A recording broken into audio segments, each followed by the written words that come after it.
What is going on, everyone? Welcome to the very first video on the SONIWA Sound YouTube channel. Today we are taking a look at the Behringer, this Behringer interface, very affordable one, U-PHORIA UMC 22. This is basically the second cheapest one you can get on the internet or in the shops. The cheapest has the knobs on the top and it's made out of plastic, and has a different preamp to this one. And it's basically worse. It's safe to say this one is way better for the price. This interface is a beginner level, entry level USB interface if you need a XLR microphone input or your line input for your guitar or something like that. This one is fairly simple to use.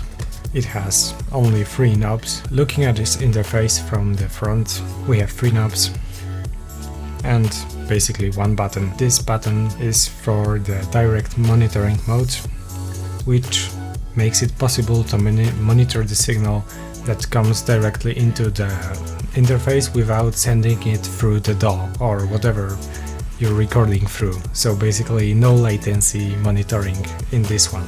But there is a catch in this one, but I will get to that later. We have one combo jack XLR input in front and one instrument input 1/4 inch jack. These 2 knobs are for the gains in the separate channels, and this knob is the main level out. In the back we have the USB connection port, we have the phantom power on-off switch and main LR outputs. My interface is a little bit kicked up.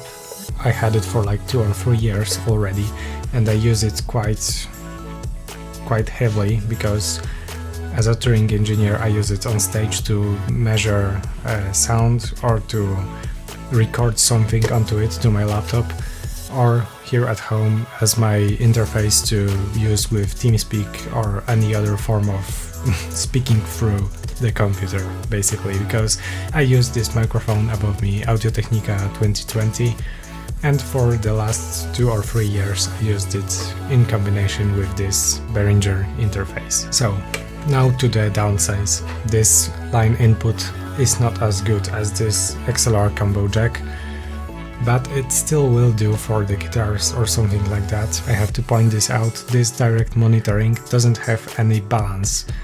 So it's on a set level of the input you're getting into the interface. You cannot mix it with the playback from your computer.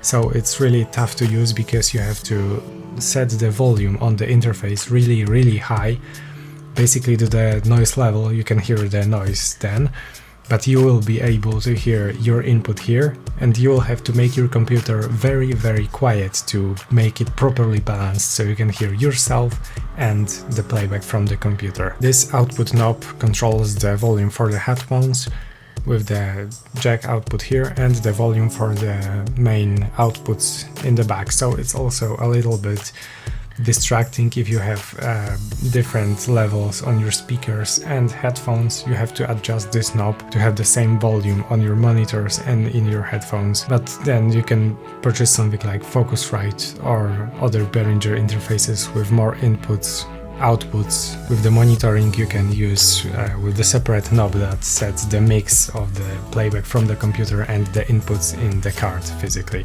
Even right now I'm recording this video through the similar interface, just the bigger one with the 2 mic inputs, the Behringer U-PHORIA UMC 204 HD, I guess. So the audio quality is rather decent. This one has lower bitrate and lower bit.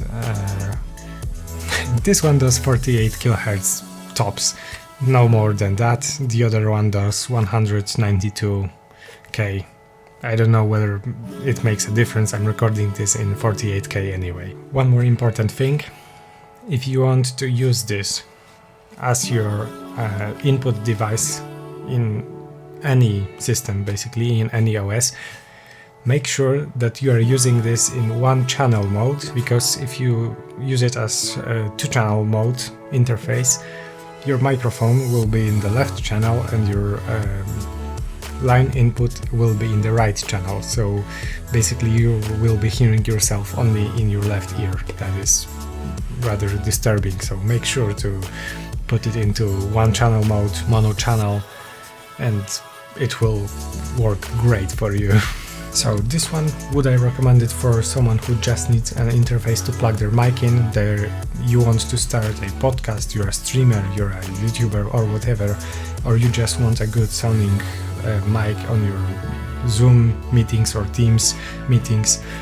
This one is great.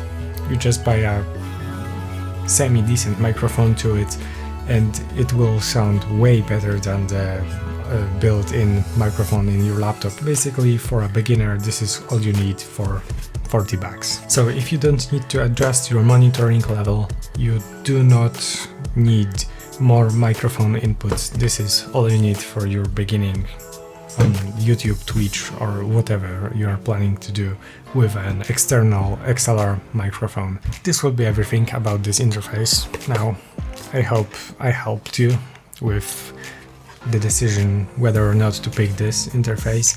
I think it's really worth it. If this video was informative for you, you learned something about this interface, make sure to click the thumbs up button, subscribe to the channel down below, and I will see you in the next video.